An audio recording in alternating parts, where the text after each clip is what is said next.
se ve el video, ¿no? Por si acaso todavía.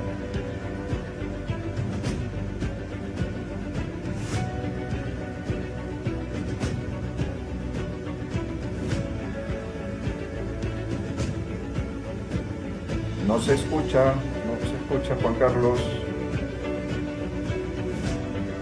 Si no dejas de compartir y vuelves a empezar de nuevo, no se escucha.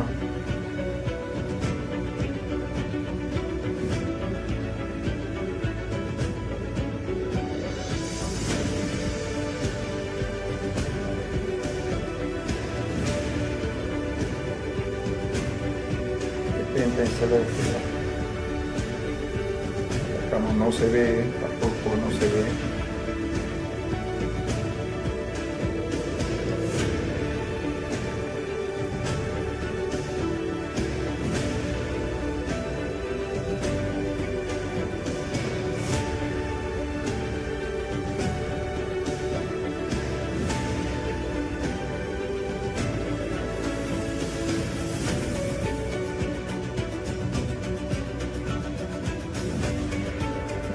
Todos. Bien.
Hola, hola, ¿cómo están ustedes?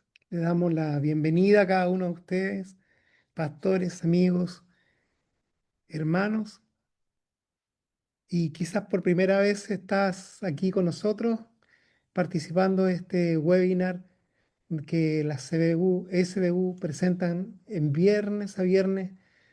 Y hoy día tenemos un interesante tema, estamos expectantes. El título ya lo decía en la presentación, en el afiche. El pájaro en la jaula, Ezequías según el rey de Asiria. Y sin duda quisiéramos saber, yo creo que hemos leído eh, el título, pero hay alguien detrás de todo esto y desde muy lejos va a compartir con nosotros Luis Sáez Santos.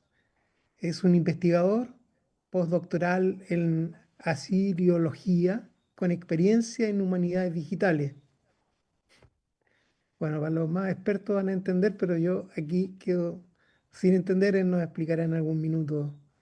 Completó su doctorado en Heidelberg con una tesis centrada en los presagios sumerios y sumerio-acadios.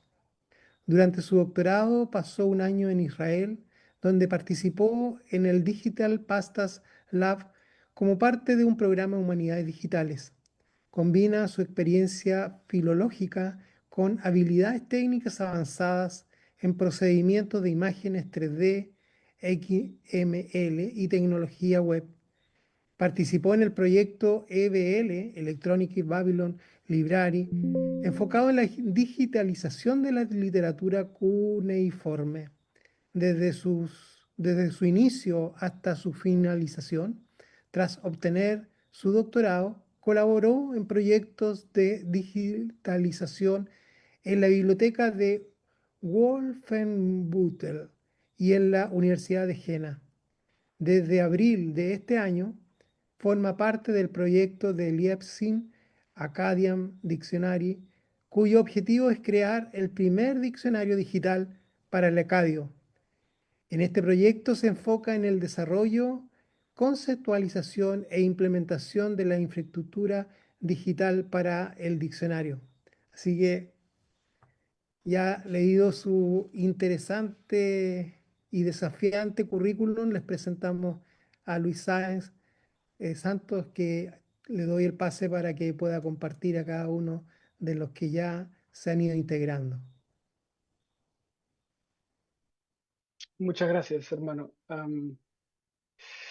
Sí, quizás a mi presentación hay que añadir que inicié mis estudios en la Universidad, en la Universidad Nacional Mayor de San Marcos. No, no, no quiero olvidar mis orígenes en la Universidad Peruana. Entonces, primeramente, buenas noches a todos y con mucho gusto estoy aquí. Quiero agradecer a Pablo Gutiérrez por la invitación y al equipo de la Sociedad Bíblica por invitarme a dar esta conferencia. Primero tengo que compartir mi presentación. Ok. Ya todos deben estar viendo la presentación y pueden confirmarme si se escucha y todo bien. Ok, muy bien, sigamos entonces. Ya que el estudio de las escrituras cuneiformes, o también llamado asiriología, no es muy conocido, no es muy conocido en Latinoamérica, pensé que en un tema que muestre la importancia de esta disciplina que puede tener para el Antiguo Testamento. Así que esta conferencia no solo es informativa, sino también es una apología al estudio de las escrituras cuneiformes. En esta presentación vamos a primero, empezaremos con una introducción a la asiriología, donde diremos cuál es su importancia, qué son las escrituras cuneiformes, qué idiomas usaron esta escritura y un poco incluso sobre su desciframiento. Luego hablaremos sobre el contexto histórico de Ezequías y de Sennacherib. Seguidamente leeremos una inscripción del rey Sennacherib que cuenta sobre el sitio de Jerusalén. Y finalmente resumiremos lo expuesto y sacaremos algunas conclusiones. ¿Ya? Y en la presentación voy a poner también fotos de las tablillas de mi trabajo doctoral, que muestra también un poco cómo es el trabajo de la asiriología. Entonces, sin más preámbulo, comencemos. ¿Qué es la asiriología? En términos sencillos, la asiriología es el estudio de las escrituras cuneiformes. ¿Qué son entonces las escrituras cuneiformes? Es un sistema de escritura que se usó desde el cuarto milenio antes de Cristo, más o menos 3500 antes de Cristo, hasta probablemente el siglo I después de Cristo. Ese sistema tiene como medio principal a la arcilla. Con la arcilla húmeda se formaban tablillas de distintos tamaños, desde unos que caben en la palma de una mano o hasta tablillas grandes de medio metro. Para escribir se usaba un estilete o en latín stylus, que en realidad es un palito, ¿no? Aquí vemos una imagen. Se cortaba a la caña, se hacía un corte a la caña y de esa caña se formaba un estilete. Lo más importante era que tenía que tener un ángulo de 90 grados, ¿no? Aquí, por ejemplo, vemos el ángulo de 90 grados, o en esta imagen también. Eso era lo más importante. Entonces, cualquier cosa podía ser un estilete. Entonces, este estilete se presionaba sobre la arcilla húmeda y se generaba una hendidura. ¿Ok? La podemos ver aquí en esta imagen. Y esta hendidura tiene la forma de una cuña, ¿no? Que esa cuña que se ponen para que la puerta no se cierre. Y por eso se le puso ese nombre, forma de cuña, que en latín es cuneus, y por eso cuneiforme. Entonces, es la escritura con forma de cuña. Entonces, como lo acabamos de explicar, esta escritura se mantuvo en un lapso se mantuvo en uso en un lapso de más de 3000 años. Esto hay que compararlo, por ejemplo, con la escritura latina, la que nosotros usamos, que apenas tiene 2000 años de uso, ¿no? Y esta, más de 3000 años, ¿no? Hay que tenerlo en perspectiva. Y debido a su largo uso, la forma de la escritura del 2500 antes de Cristo no es la misma que el 100 antes de Cristo. ¿Ya? Por ejemplo, aquí en estas dos imágenes, la que tenemos al lado izquierdo, es una de las tablillas más antiguas, que aquí todavía se usan. Aquí vemos que debe ser alguna notación de algo, ¿no? Aquí vemos dos tipos de notaciones, este círculo y luego estas formas ovoidales. Pero luego ya, esta tablilla es más o menos 500 años después, y ya vemos aquí ciertas formas, ya no se ven esas formas circulares. Pero aquí ya todavía se puede reconocer ciertos objetos naturales. Por ejemplo, aquí arriba, si ven el mouse, se ve algo que parece trigo. ¿Ok? Y eso es lo que está indicando. Por aquí tenemos, esto de aquí es un plato. Así que deben ser raciones de trigo. Y esto de aquí, este símbolo es el símbolo para hombre. ¿Ya? Y este símbolo de aquí es para la corona. Todavía se puede imaginar más o menos. Y este de aquí es el brazo, creo.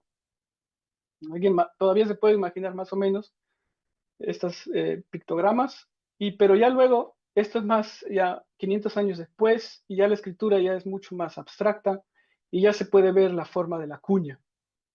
¿Ya? Luego, esta de aquí es de 1600 antes de Cristo, va cambiando la forma, y luego saltamos 1000 años, y por ejemplo, esta es la del periodo neoasirio, que es más o menos, este de aquí debe ser del 800 antes de Cristo.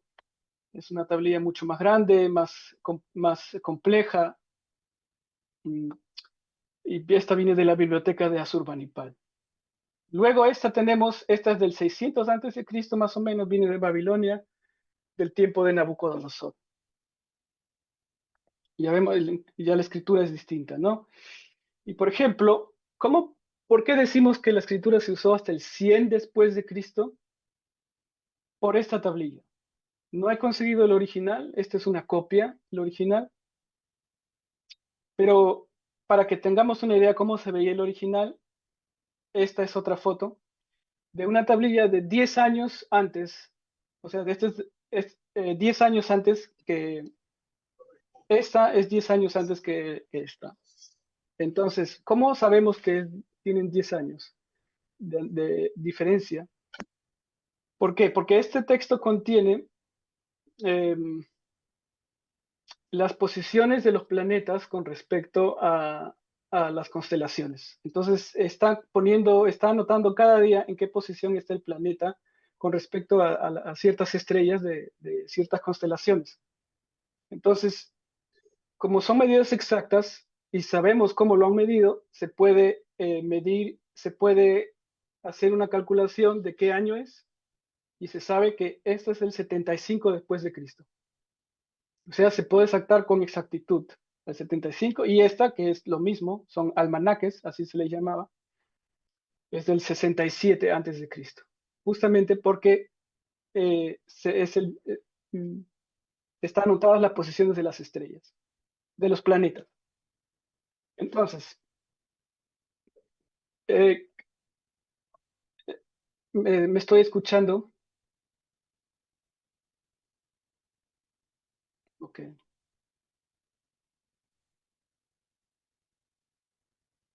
Hay como un eco.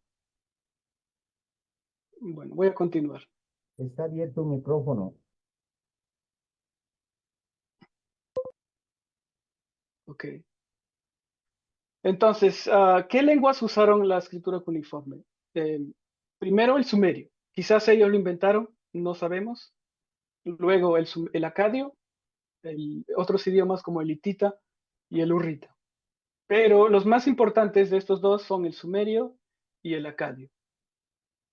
Okay, el sumerio es una lengua aislada, aglutinante, como el quechua. Lo que significa, y cuando decimos que es aislada, quiere decir que no se le conoce alguna otra lengua que esté relacionada con el sumerio. Pero lo que se sabe es que ya para el 1600 antes de Cristo, ya era una lengua muerta. ¿Ok? Yo solo se usaba en los círculos académicos, algo así como los latinos estudiando el griego. Pero se siguió usando como lengua académica hasta el fin de la escritura cuneiforme, hasta el 100 después de Cristo. Luego tenemos el acadio, que es una lengua semítica, y como tal pertenece a la familia del hebreo, del arameo, del árabe, y la podemos comparar.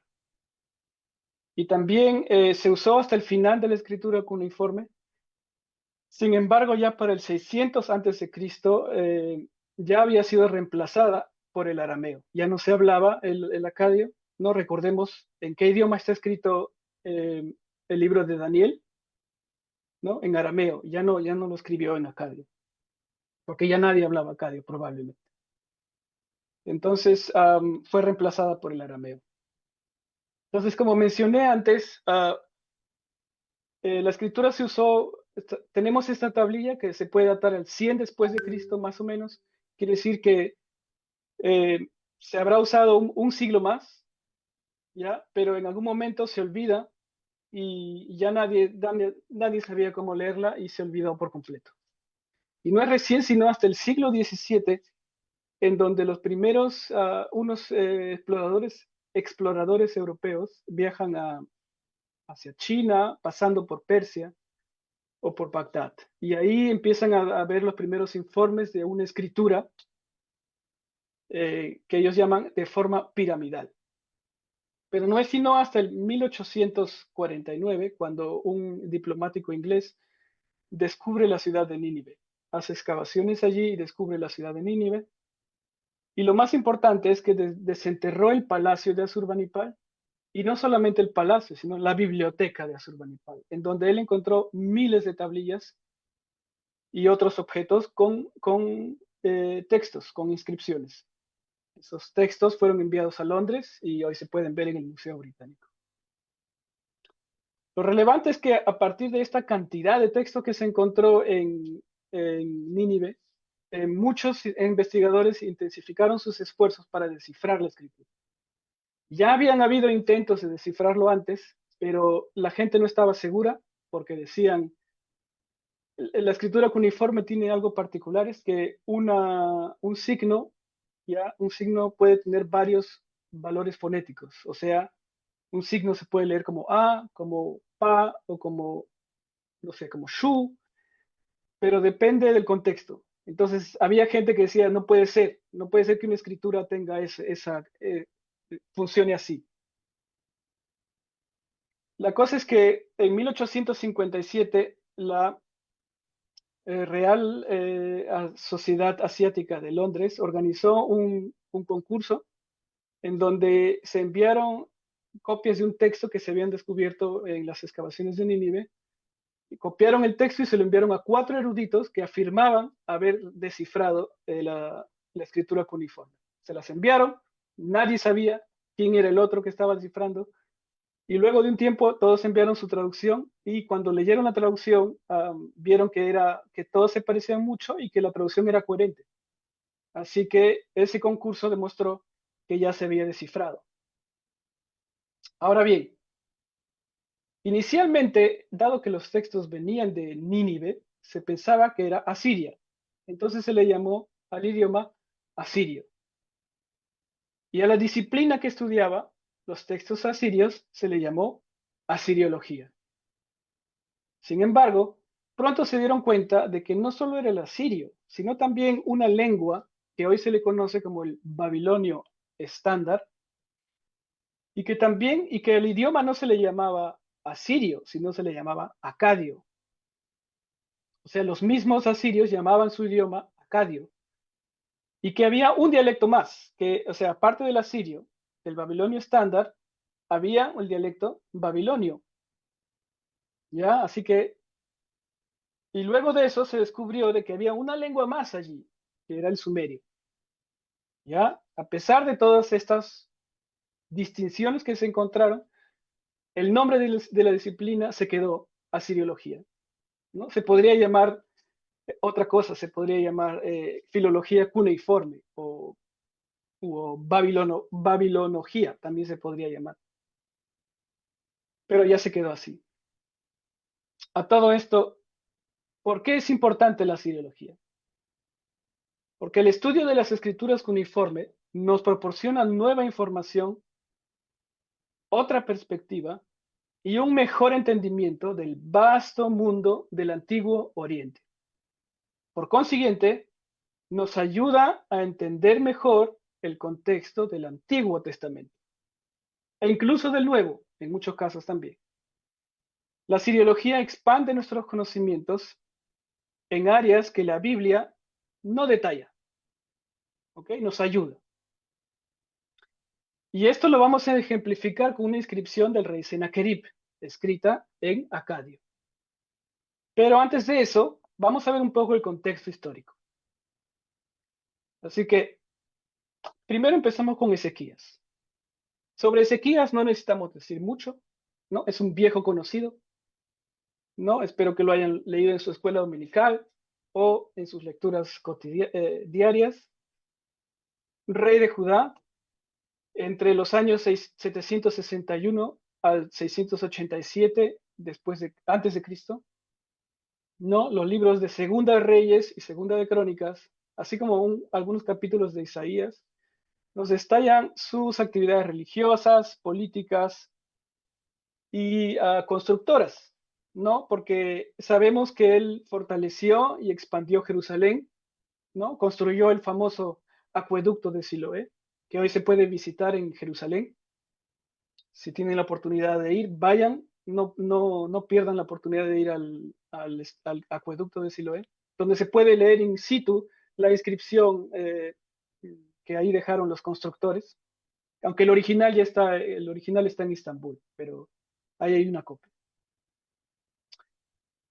Y sabemos que en su reinado hubo prosperidad y que Judá fue fortalecida.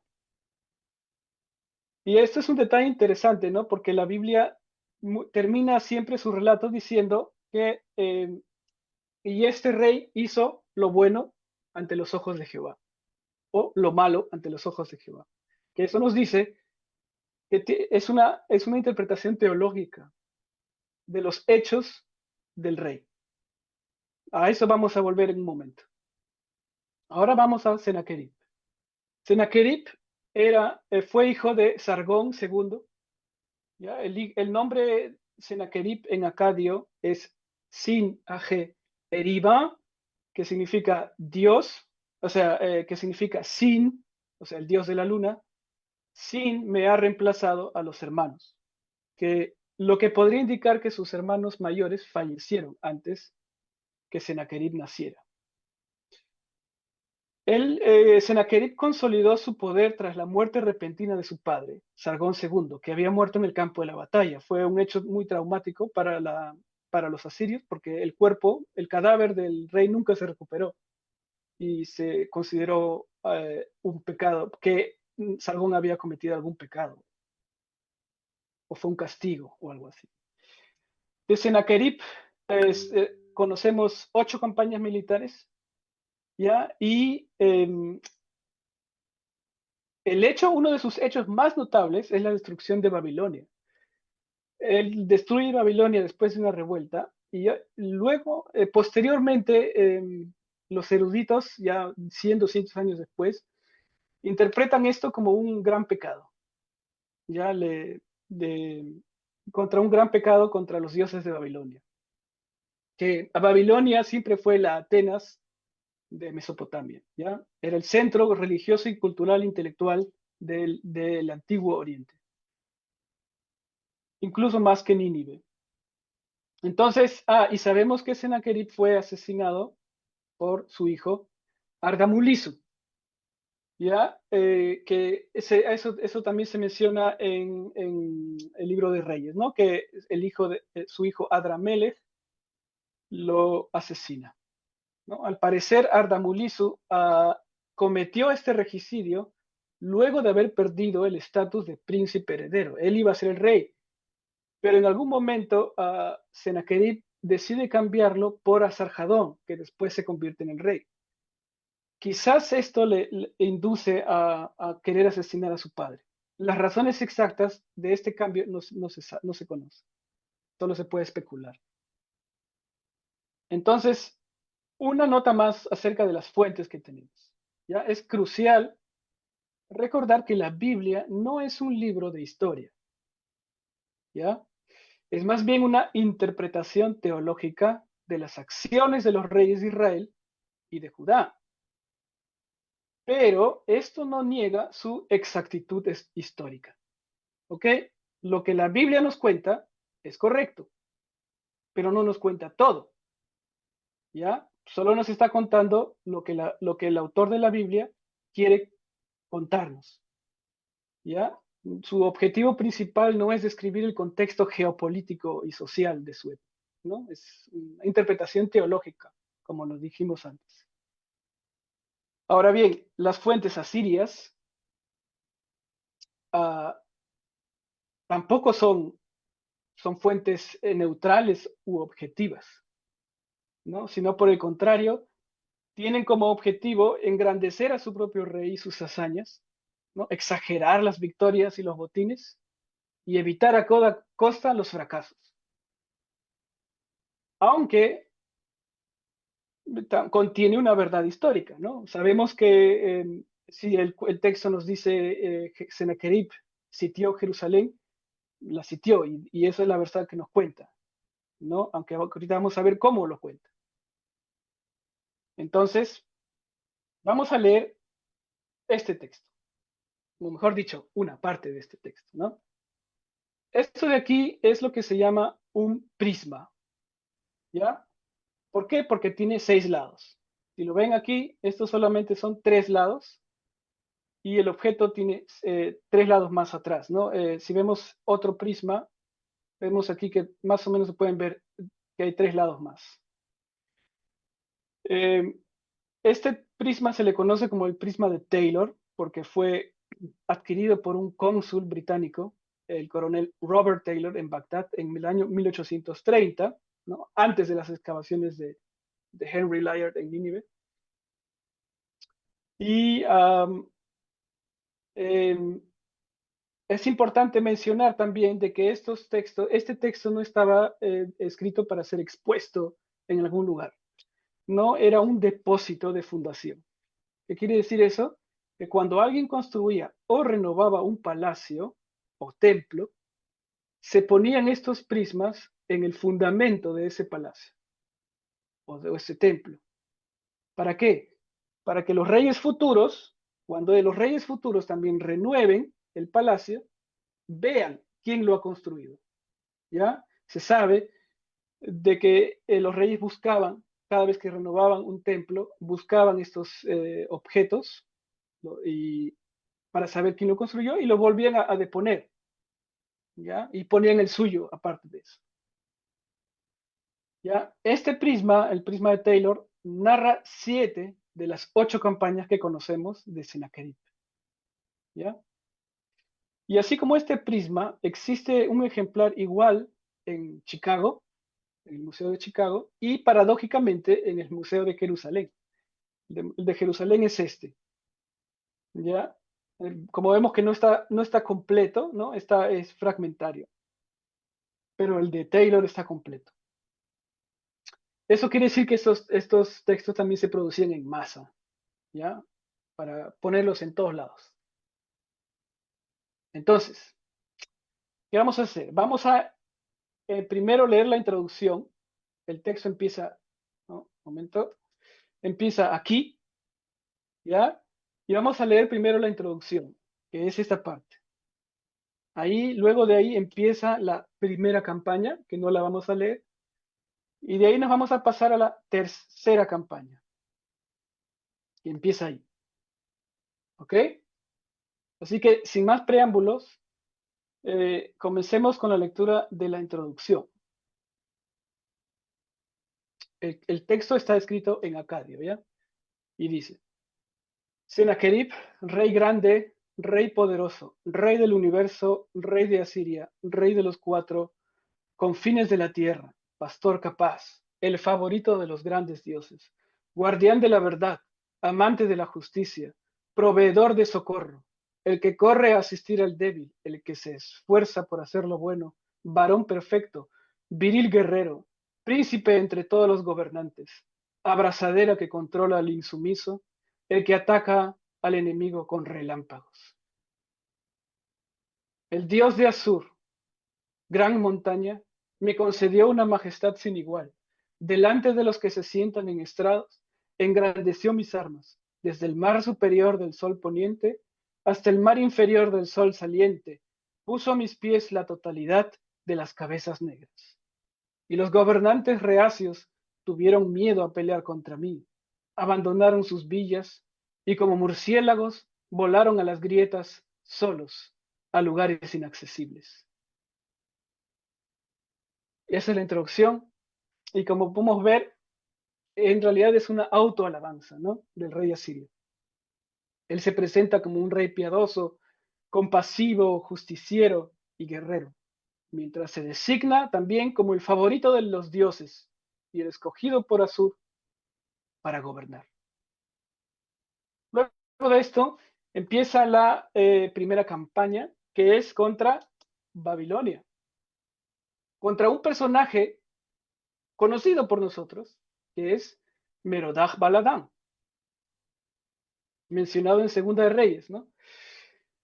Y esto también, si leyéramos el texto también, esto también nos muestra, nos aclara un poco, creo yo, de por qué Ezequías comete un error grave al mostrarle a los enviados de Merodach Baladán. ¿Se acuerdan que los enviados de Merodach Baladán llegan a visitar a Ezequías y Ezequías les enseña todo, ¿no?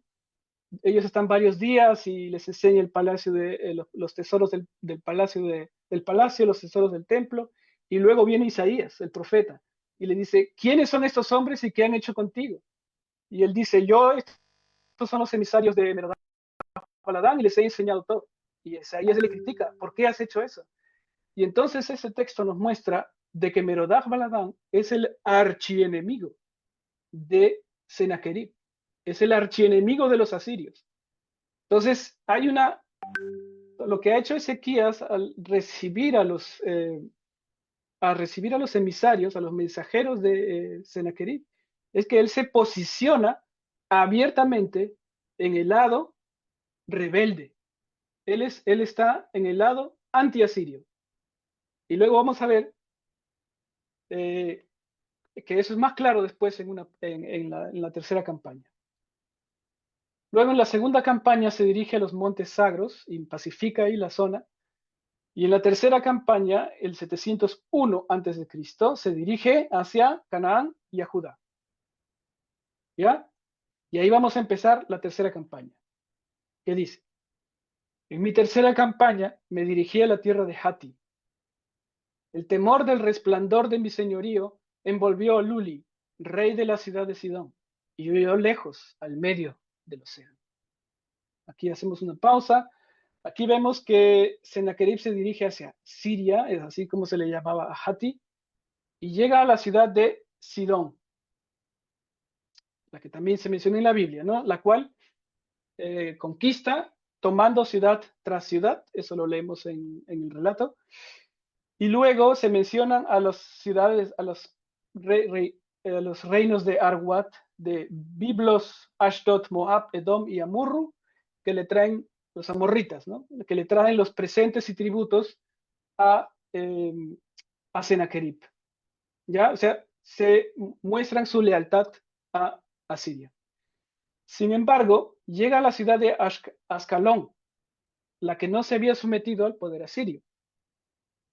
Y Ascalón es destruida.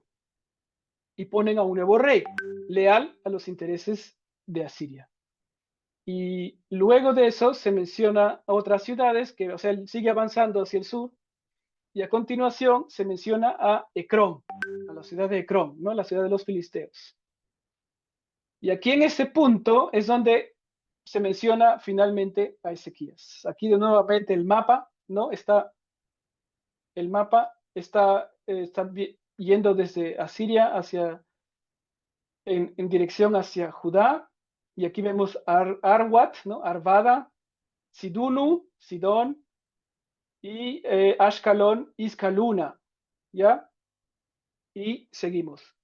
Ahí empezamos de nuevo y dice: los gobernadores, los príncipes y la gente de Ecrón, quienes arrojaron a Padi, su rey, quien estaba sujeto a Siria por juramento y tratados, lo arrojaron en grilletes y lo habían entregado hostilmente a Ezequías, de la tierra de Judá. Por esta abominación que cometieron, temieron en sus corazones. Llamaron por ayuda a los reyes de Egipto, los arqueros, los carros, los caballos del rey de Meluja y fuerzas sin número. Hacemos una pequeña pausa aquí para hacer notar lo que habíamos dicho antes, ¿no? Que la posición que tenía Ezequías en la zona, ¿ok? Los habitantes de Ecrón capturan a su rey y no lo aprisionan en Ecrón, sino que lo mandan a Ezequías, ¿no? Eso quiere decir que Ezequías estaba a la cabeza de un movimiento anti-asirio y que además tenía los medios, o sea, seguramente él tenía un ejército para poder defender la causa, ¿no? La causa anti-asiria, ¿no? El hecho de que ellos entreguen su rey, su propio rey a Ezequías, demuestra la importancia que Ezequías tenía en Judá, que es lo que la Biblia nos dice, ¿no? Que Judá se fortaleció durante su reinado. Sigamos con el relato y dice: en los campos de la ciudad de El Teque se pusieron en línea de batalla y afilaron sus armas con la confianza de Ashur. Mi señor, peleé contra ellos y establecí su derrota. A los áurigas e hijos de rey egipcio y a los áurigas del rey de la tierra de Meluja los capturé, vivos en el fragor de la batalla. Rodeé, conquisté y saqueé la ciudad de El Teque y Tamna, o Timna también. Me acerqué a la ciudad de Ecrón, maté a los gobernadores y a los principales que habían cometido el pecado, y en las torres alrededor de la ciudad colgué sus cadáveres. A los habitantes de la ciudad culpables de haber cometido el pecado los conté como botín. Al remanente que no llevaba culpa ni pecado, que estaba exento de culpa, dejé en libertad. Ordené que Padi, su rey, saliera de dentro de la ciudad de Jerusalén e hice que se sentara sobre ellos, sobre un trono señorial. Pagos en honor a mi soberanía, impuse sobre sus espaldas. Entonces aquí vemos, para recordar, Ezequías venía desde el norte y llegan a la ciudad de El Teque. Esta es la ciudad del Teque, y aquí es donde se da la batalla con el ejército egipcio y con los de Meluja, que no se sabe qué Meluja es, pero debió haber sido un gran ejército. Entonces viene el ejército egipcio y se encuentran en el Teque. Ahí es donde gana Sennacherib la batalla, y ya prácticamente ya no lo puede detener nadie, ¿no? Ya Ezequías no va a tener oportunidad en contra, porque sus aliados han perdido ahí. Y entonces él, ya sin más oposición, Sennacherib puede avanzar, llega a Ecrón, a Tamna o Timna, avanza a Gat, a Seca, Libna, y llega hasta Lachish, por Laquis. ¿Ya? Y esto de Laquis era la ciudad fortificada más importante de Ezequías, también lo leemos en la Biblia, y seguramente era el lugar donde él tenía una gran parte de su ejército y sus armas. Fue tan importante que estos relieves famosos de los palacios del rey Sennacherib, esta escena, que es una escena de sitio, ¿no? Vemos aquí cómo están subiendo el ejército de los asirios, están atacando la ciudad, ¿no? Mientras que los que defienden la ciudad están tirando piedras. Y vemos aquí abajo, no sé si ven, que ya están saliendo las personas de la ciudad. Aquí los están colgando ya, ¿no? Esta es una ciudad, sabemos que esto es Lachish. Esta es la conquista de Lachish o Laquis. ¿Por qué? Porque hay una inscripción en otra parte del relieve, hay una inscripción, esta es Laquis. Fue algo muy, muy importante lo que sucedió aquí en Laquis. Y entonces llegamos a Ezequías y dice, en cuanto a Ezequías, de la tierra de Judá, que no se había doblegado ante mi yugo, rodeé y conquisté 46 ciudades fortificadas suyas, fortalezas y aldeas de las inmediaciones sin número, con el hollar de las rampas y la embestida de los arietes, el asalto de infantería, brechas, cortes y escaleras de asalto. 200.150 personas, pequeños, grandes, hombres, mujeres, caballos, mulas, asnos, camellos, bueyes y ovejas y cabras, que eran sin número, saqué de en medio de ellos y los conté como botín. En cuanto, me fui hacia atrás. ¿Dónde estoy? Me fui como botín. Aquí hay un error. Un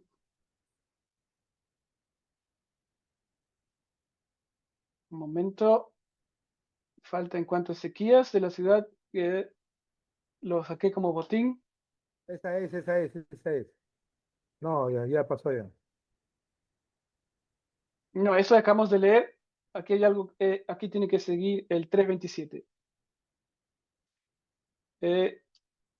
Un momento, lo vamos a reparar inmediatamente. Listo. Okay. Ahí es, profe. Ahí está. En cuanto a él, Ezequías, como a un pájaro de jaula, en medio de Jerusalén, su ciudad real, lo encerré. Construí fortificaciones delante de él. La salida por la puerta de su ciudad le hice temer. Las ciudades que había saqueado de dentro de su país, se las arrebaté. Y se las entregué a Mitinti, rey de Ashdod, a Padi, rey de Ecrón, a Tzili Bel, rey de Gaza, y disminuí su territorio. Al antiguo tributo y su impuesto anual añadí los pagos y las dádivas en honor a mi soberanía. Todo esto lo impuse sobre sus espaldas. A él, a Ezequías, a quien el temor del resplandor de mi señorío lo envolvió, que había introducido fuerzas de apoyo y tropas de élite para fortalecer Jerusalén, su ciudad, para así ganar refuerzos, junto con 30 talentos de oro, 800 talentos de plata, antimonio, selecto, grandes bloques de algo que no sé cómo traducir, camas de marfil, sillones de marfil, piel de elefante, marfil, ébano, madera de eboj, toda clase de valiosos tesoros, así como sus hijas, las mujeres de su palacio, cantores y cantoras, fueron enviadas a Nínive, a mi ciudad real. Y luego de mi partida, envió un mensajero a caballo para que me entregara este tributo y me rendiera servidumbre. Y ahí termina la tercera campaña. Luego empieza ya la cuarta. Entonces, aquí podemos mencionar algunas cosas. Sí, por ejemplo, la relevancia de Ezequías. Ezequías era muy importante en la zona, como lo dice la Biblia. Ya lo mencionamos, ¿no? La importancia de Judá como centro del movimiento anti-asirio en Canaán, ¿no? Judá pierde territorio, lo que también nos cuenta la Biblia, ¿no? La Biblia cuenta la conquista de Laquish también. Y los tributos, es un detalle muy interesante. Si ustedes leen en Segunda de Reyes, si quieren pueden abrir sus Biblias, en Segunda de Reyes capítulo 18, en versículo 14, dice que Sennacherib le da 30 talentos de oro como tributo. ¿Y cuánto nos dice aquí Sennacherib? 30 talentos de oro. 30 talentos de oro, ¿no? Es lo mismo. La diferencia es que Sennacherib dice que le entrega 800 talentos de plata, pero en la Biblia se dice 300 talentos de plata, ¿no? Quizás el rey asirio quiere exagerar, ¿no? Lo interesante es que la cantidad de tributo es casi exacta, ¿no? El de oro es lo mismo. Luego, lo que no se narra aquí es muy importante, ¿no? Porque el rey asirio dice, llegué, rodeé la ciudad, la sitié y la conquisté, y a sus habitantes tomé como botín. Pero de Jerusalén no lo dice. Nunca dice que conquista Jerusalén, él dice que sitia Jerusalén y que encerró a Ezequías como un pájaro en una jaula, pero no la conquista. Y eso es lo que nos dice la Biblia, ¿no? La Biblia nos cuenta de que el ejército se va, ¿no? Viene el ángel de Dios y mata al ejército y lo que queda del ejército tiene que retirarse. Jerusalén nunca es tomada, es sitiada, nunca es tomada. Y eso es lo que nos dice este texto. Él sitia Jerusalén, pero nunca la toma. Porque después dice, al final, ¿no? Del relato dice, y luego de mi partida envió un mensajero. O sea, nunca lo saca a Ezequías de Jerusalén y nunca la toma, ¿no? Ezequías envía su tributo desde Jerusalén.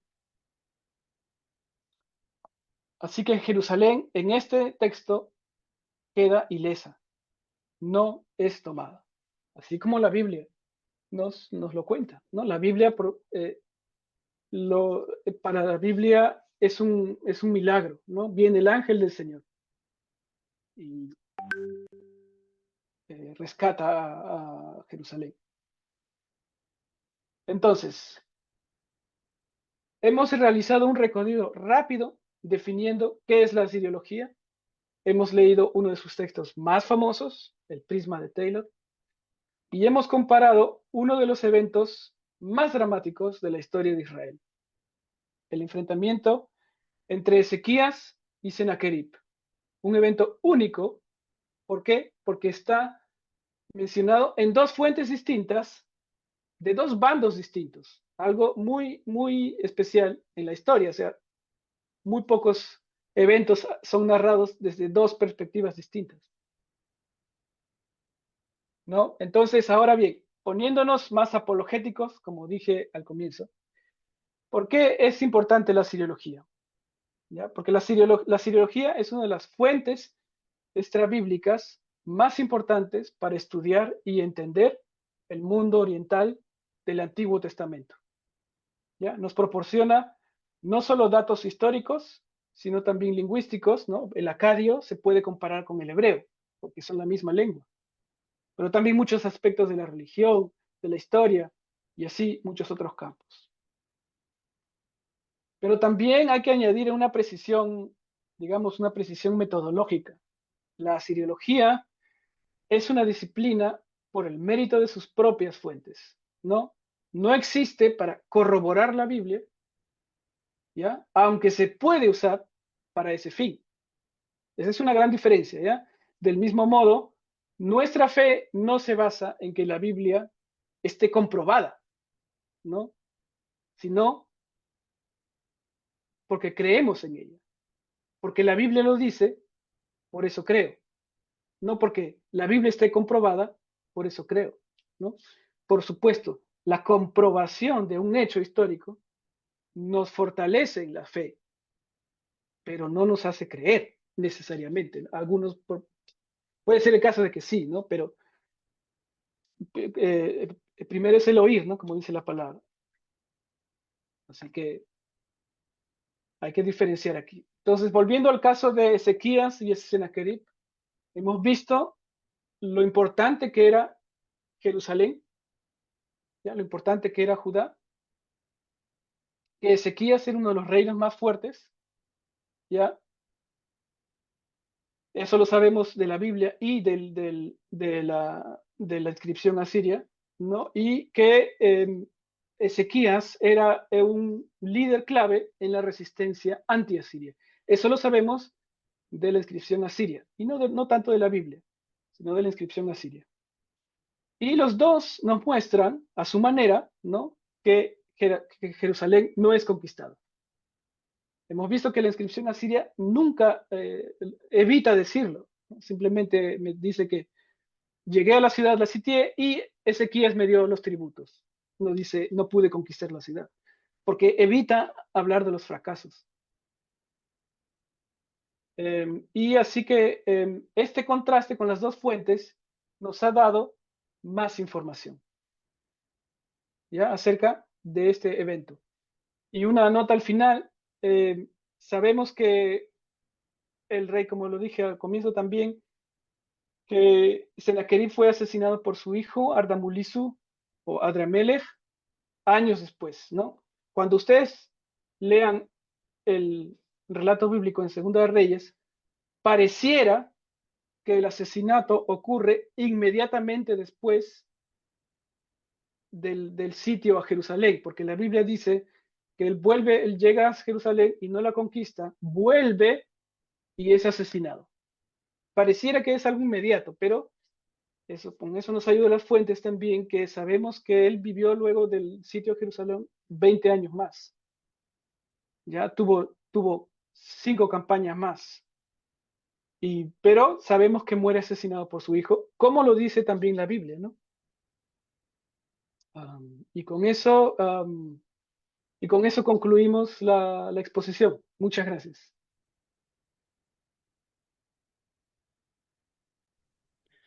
Muchas gracias, profesor Luis. En verdad, creo que hemos tenido un tiempo muy especial de una presentación de bastante instrucción que nos va a ayudar bastante a entender. Muchas gracias. Antes de tener un tiempo de preguntas, vamos a tener algo muy especial. Profesor, si puede dejar de compartir un momentito la pantalla.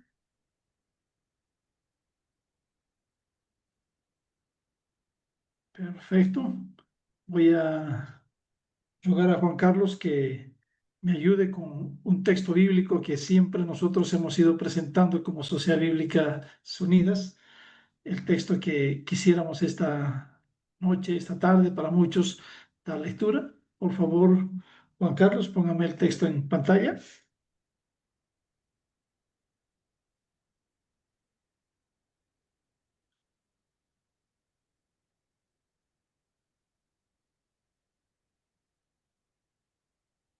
Bueno, vamos a dar lectura nomás. Ahora sí ya lo tenemos. Perfecto. Ahí lo tenemos. Muy bien, aquí tenemos un texto muy interesante, hermanos, que esta noche en verdad queremos poner en desafío en cada uno de ustedes. Por ejemplo, en la Biblia de la versión Reina Valera 60, siempre tenemos este texto que lo llevamos en el corazón. El Proverbios capítulo 21, verso 23 y 24, cuando menciona, dice, el que guarda su boca y su lengua, su alma guarda de angustias. Escarnecedor es el nombre del soberbio y presuntuoso. Miren, muy interesante la versión Reina Valera contemporánea, en un lenguaje más coloquial como tenemos hoy en día, dice, el que cuida su boca y su lengua se libra de muchos problemas.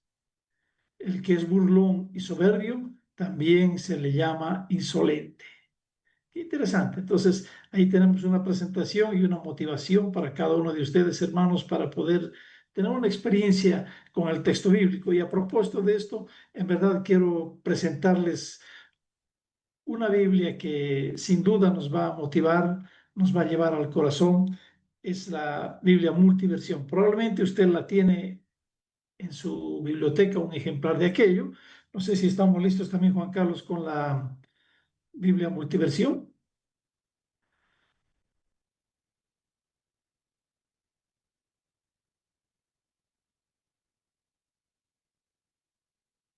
Ahí está. Perfecto. Hermanos, esta es una herramienta muy interesante. Algo ocurrió, Juan Carlos. Ahí sí.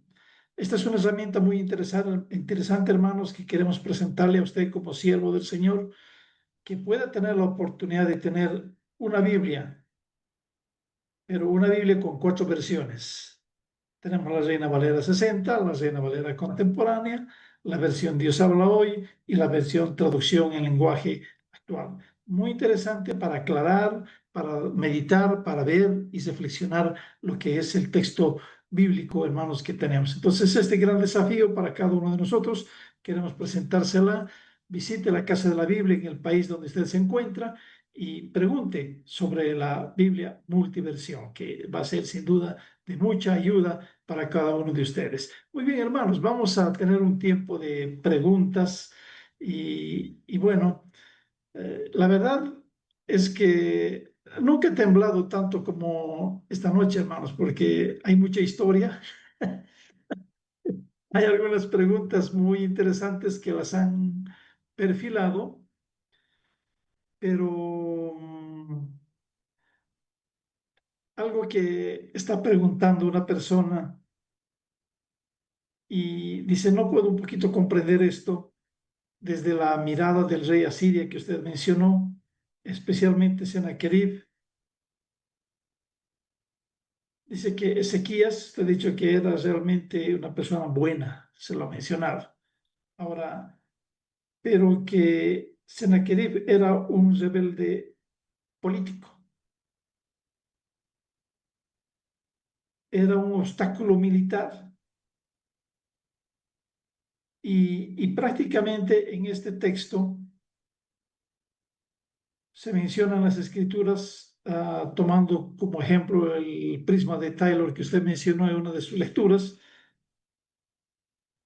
y describe cómo el rey asirio, el rey asirio, dice, sitió Jerusalén y encerró a Ezequías. Ahora ahí viene el texto también con el nombre de la exposición de esta noche como un pájaro en una jaula. En realidad, ¿qué demuestra este texto como un pájaro en una jaula? ¿Podría un poquito explicarnos, profesor Luis? Ya, sí. Sí, en ese tiempo era normal, la práctica era sitiar la ciudad, ¿no? O sea, ponías al ejército alrededor de la ciudad, ¿no? Las ciudades tenían murallas, Jerusalén era una ciudad amurallada y cerrabas las puertas, ¿no? Te ponías en las puertas, nadie entraba, nadie salía. Entonces, estos sitios podían durar días o años, ¿ya? Y sabemos que Ezequías, o sea, él construye el acueducto de Siloé para traer agua de fuera de la ciudad dentro de la ciudad de Jerusalén.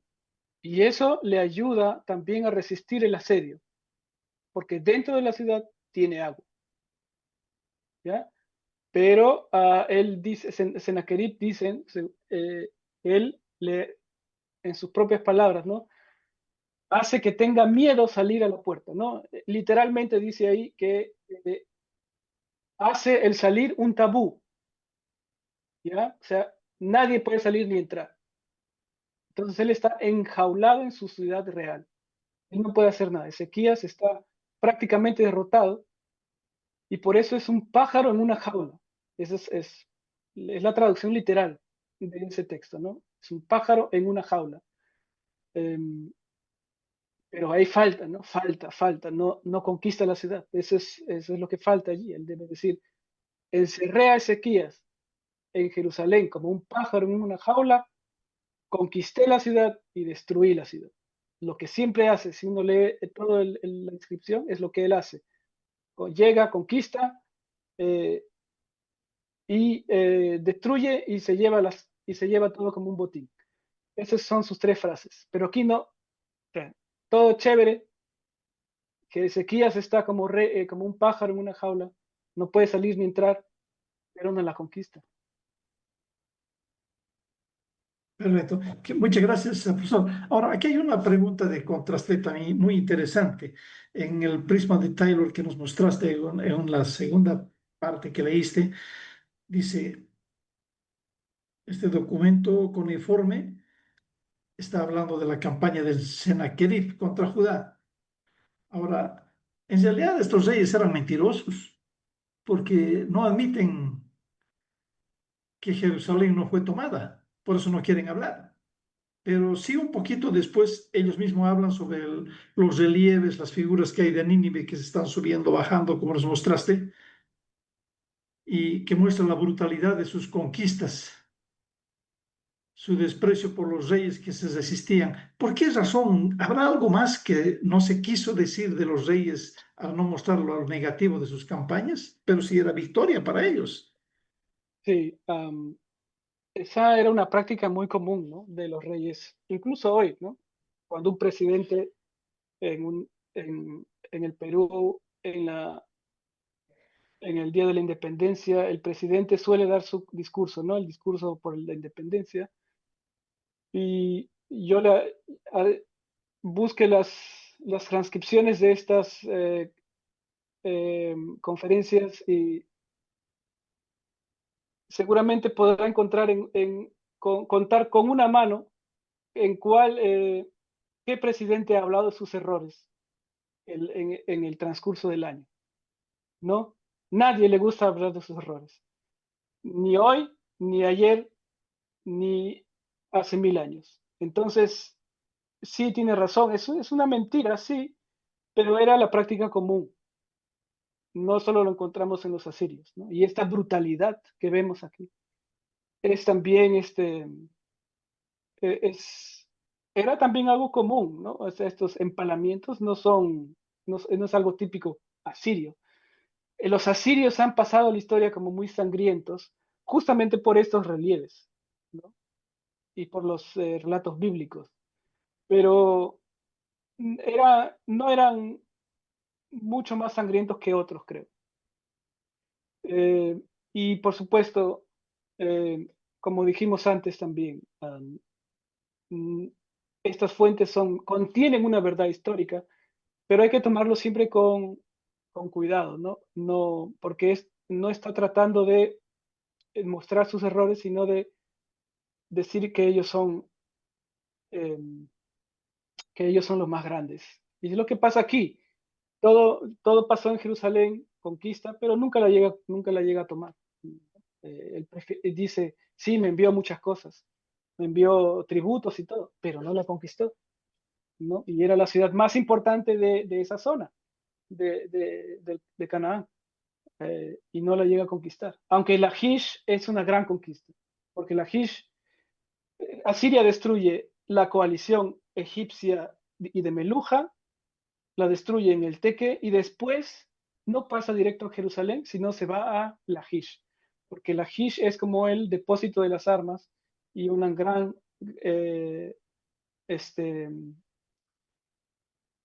para logística militar creo que era el más importante en el tiempo de Ezequías, así que destruye a los aliados, destruye Lachish, Jerusalén está lista para caer, pero no la conquista, ¿no? Sí, sí, hasta ahí. Ya, ahora aquí no puedo comprender la pregunta que me formularon, pero estoy tratando un poquito de arreglar. Dice, bueno, la Biblia menciona la fidelidad de Dios en el caso de el rey que elimina todos los lugares santos que mencionaste en Segundas Reyes, capítulo 18, verso 14, los destruye, restaura el culto en el templo de Jerusalén. La pregunta viene, ¿fue este lugar que mostró prácticamente Nehemías a su archienemigo de la riqueza que tenía Asiria? ¿O es No, que eso está del opuesto de archienemigo la es en pregunta? otra, en otra parte. Eso está, déjeme buscar. Luego creo de que cuando se sana de su enfermedad, llegan los emisarios de, de Merodach Baladán y le enseña todo, le enseña el palacio. Sí, eso está en Ezequías 39, donde dice, en aquel tiempo Merodach Baladán, hijo de Baladán, rey de Babilonia, envió cartas y presentes a Ezequías, que supo que había estado enfermo y que había convalecido. Y se regocijó con ellos Ezequías, y les mostró la casa de su tesoro, plata y oro, especias, ungüentos preciosos, toda su casa de armas y todo lo que se hallaba en sus tesoros. No hubo cosa en su casa eh, y en todos sus dominios que Ezequías no le mostrase. Entonces el profeta Isaías vino al rey de Ezequías y le dijo, ¿qué dicen estos hombres y de dónde han venido? Y así sigue, ¿no? Y todo, y Ezequiel le dice, le he enseñado todo, ¿no? A eso me refería. Y um, Perfecto. Sí, yo Genau, creo entonces que Merodach fue un poquito. Baladán no es cualquier persona, no era y ya sabemos por la descripción asiria que él era el rey, el archienemigo de los asirios, ¿no? Y después destruye Babilonia.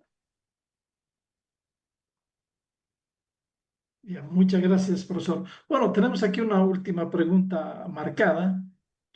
Y bueno, en la Biblia, en 2 Reyes 17:31, como usted ha mencionado, se menciona el nombre de Adramelech, Ujú. pero tú has mencionado dos nombres muy interesantes. Aparte de Adramelech, se menciona Ardamuliso. Ardamuliso. Entonces, ¿estos son dos o solamente es una combinación lingüística aquí a una variación? ¿Puede un poquito explicarnos, profesor? Sí. Sí, eso fue uno de los grandes problemas en la asiriología. Incluso se decía que la Biblia ahí tenía un error porque no se conocía a quién había matado. Y luego se descubrió una tablilla en donde se mencionaba a uno de sus hijos, que era Arda Ninlil. Entonces muchos decían, no puede ser, la Biblia se ha equivocado. Entonces, luego hubo un asiriólogo, como les dije también, les mencioné los signos cuneiformes, pueden leerse de distintas maneras dependiendo del contexto. No es aleatorio, yo lo puedo leer como me dé la gana, no funciona así, pero sí tiene cierta variación. Entonces, en una de esas variaciones sale el nombre de Ardamulisu. Y sabemos por un historiador griego que se llama Berosos, él también menciona a un asesino al asesino de Sennacherib, ¿ya? Y él lo nombra Adramelos. Adramelos mata a su padre Sennacherib. Entonces, Berosos está en Berosos tiene la parte de su nombre más cercano, ¿no? Adramelos es muy similar a Adramulisu. Entonces tiene que llamarse Adramulisu. Ahora bien, ¿por qué se llama Melech? ¿No? ¿Por qué se llama Adra Melech? Se ha especulado mucho sobre eso y se cree que es porque quizás en el hebreo decir Adra Melech, Adra Meles o algo así no tiene sentido y por eso se cambia la S por una por la kaf, ¿no? Ese sonido de Jaf y se hace Adramelech, que Melech en hebreo significa rey. Entonces, como que le da un cierto sentido, ¿no? Y por eso quizás esta es la razón de por qué se llama en la Biblia Adramelech y no Adramelech o Meles o algo parecido. Sí.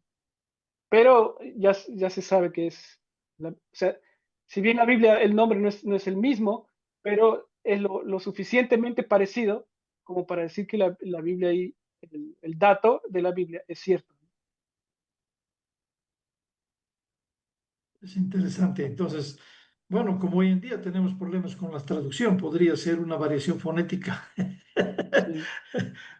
para que el Igual, tiempo. sí. Muy, Sí, muy igual que el nombre de bien, su dios, Nisroch, tampoco está claro a quién se refiere. Hay especulaciones también, pero bueno.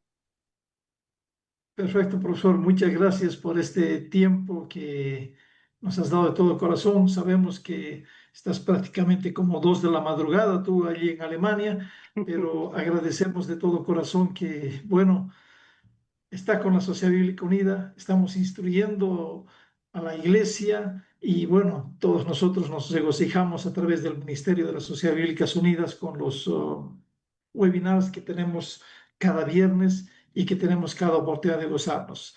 Profesor, cualquier momento estaremos otra vez contactándonos y usted estará compartiendo la riqueza que Dios le ha puesto también en su corazón y a través de la sabiduría que le ha dado para que usted aprenda y nos comparta. Muchas gracias, profesor Luis, por este tiempo.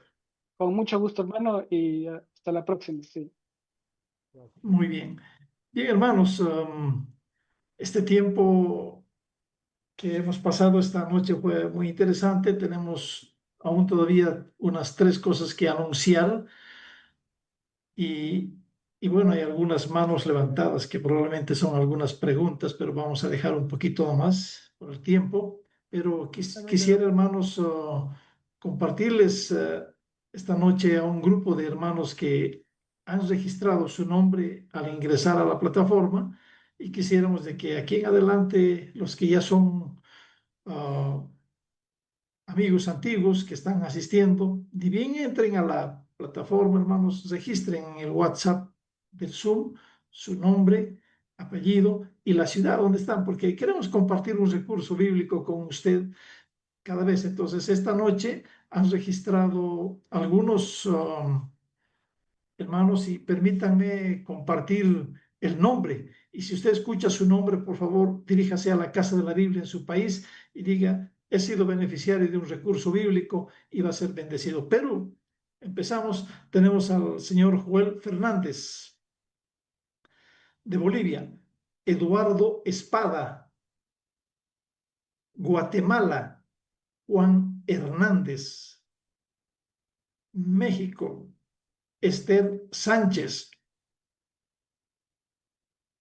Colombia, no sé si está correcto, o Bob Pan, sí creo que,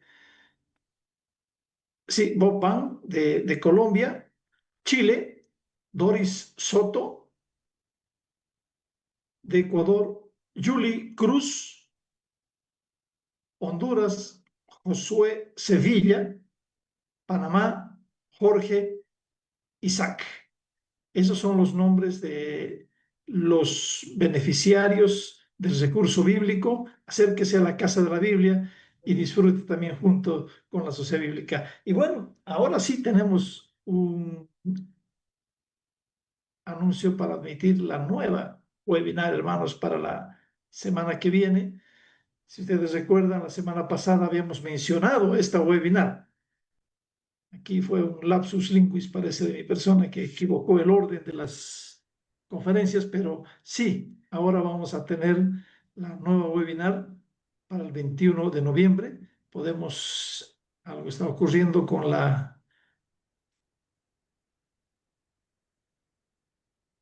de nuevo, por favor, Juan Carlos, para poner ahí está, creo, lo correcto. Perfecto. Este 21 de noviembre, hermanos, viernes, por favor, tenemos una exposición que habíamos mencionado la semana pasada, pero que es para este viernes, el hombre nuevo en el Nuevo Testamento. Es un término muy interesante, hermanos, que vamos a reflexionar, lo vamos a pensar. Va a estar compartiéndonos a nosotros el profesor José Rachumí, quien va, de todo su corazón, también va a compartirnos este tiempo, hermano. Marque su tiempo, prepare sus notas y bueno, sigue enriqueciendo con esta bendición. Y bueno, si tú no has tenido toda la posibilidad de marcar todas las notas, dirígete a la página, al Face de la Sociedad Bíblica en tu país y vas a poder tener la oportunidad de poder tener nuevamente y escuchar la misma presentación. Bien, hermanos, creo que hemos terminado este tiempo y voy a rogar a nuestro hermano Eduardo Carrillo desde Chile que termine este tiempo agradeciéndole a Dios por la vida que nos ha dado, la oportunidad que tenemos y bueno, que nos encomiende en el trabajo que viene de aquí en adelante. Hermano Eduardo, desde Chile, por favor, termine con una palabra de oración. Señor, te agradecemos este tiempo hermoso de esfuerzo también de nuestro hermano, de, de su experiencia personal estudiando todo esto y ahora transmitiéndolo a nosotros. Quizás nunca habíamos, por lo menos yo, mirado esto de esta perspectiva, pero gracias porque hay estos testimonios que nos dan evidencia de nuestra fe, Señor. Nos fortalecen, Señor, y quisiéramos que muchos más pudieran conocer. Gracias, Dios. Gracias por lo que has hecho. Gracias por mi hermano Rolando, Señor, porque tú le guardas a él, a su familia. Y gracias a Dios por todos los hermanos, pastores, amigos que han venido, quizás alguien por primera vez. Bendícele en este tiempo. Gracias por tener esta señal que nos hace bien, Señor, a nosotros para poder compartir con otros. Te bendecimos en el nombre de Jesús. Amén. Amén. Muchas gracias. Profesor Luis, hay algunas solicitudes de varios participantes, Colombia y bueno, algunos países, que si pudiera usted compartirnos alguna de las notas o su PPT de este material, si fuera posible, hermanos. Sí, aquí en el chat puedo dejar un link. Esta es una presentación de Google, así que se puede abrir de cualquier lado. Esa es la presentación que he hecho hoy día. Si alguien tiene una pregunta específica me puede escribir, ¿no? Muchas gracias. Quizás ahí dejo mi email si quiere profundizar en algo de la presentación. Sí, y la traducción la pueden usar, es mía, así que no van a tener problemas de autor, de copyright. Así que úsenla como Perfecto. más les convenga. Sí. Perfecto. Muchas Muchas gracias. gracias, Buenas profesor. Muchas noches. gracias. Entonces podemos Con darnos un gusto. saludo, hermanos, todos. Que Dios bendiga y será hasta el próximo viernes. Gracias, hasta luego. Muchas Chao. gracias. Muchas Chao, gracias. chao. Muchas gracias. Gracias, Luis. Gracias, Gracias, Luis. Luis. Muchas Muchas gracias. gracias a todos. Bendiciones, Gracias. gracias. Muchas gracias. Saludos de Muchas gracias. Guatemala. Muchas gracias. Muchas gracias. Desde Venezuela. Bendiciones. Saludos desde Uruguay. Muchísimas gracias y bendiciones y gracias a todos los participantes.